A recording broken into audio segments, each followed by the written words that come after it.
नवरात्रि में 9 दिन की कन्या पूजा के नियम और महत्व। कन्या पूजा का महत्व। नवरात्रि में कन्या पूजन, कुमारी पूजन को सबसे शुभ और आवश्यक माना गया है। माना जाता है कि 9 कन्याओं में मां दुर्गा की 9 शक्तियां विद्यमान होती हैं।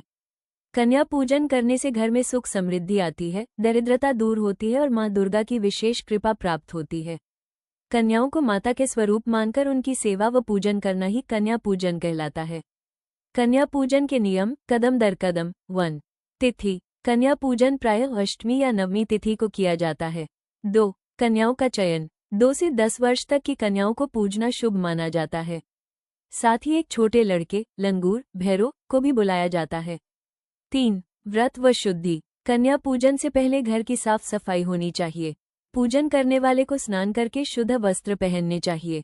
4. कन्याओं का स्वागत। कन्याओं को घर बुलाकर चरण धोना चाहिए। उनके पांव धोने के बाद आसन पर बैठाकर तिलक करें।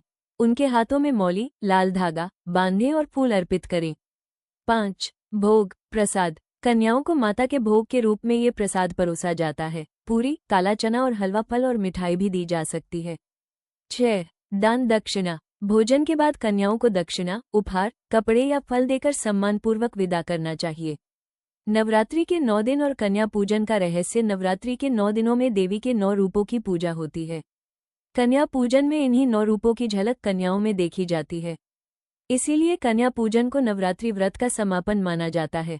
उंगली से दाहिनी ओर इशारा। सार यह है कि कन्या पूजन से नवरात्रि का व्रत पूर्ण होता है और मां दुर्गा की कृपा से जीवन में सुख, समृद्धि और शांति प्राप्त होती है।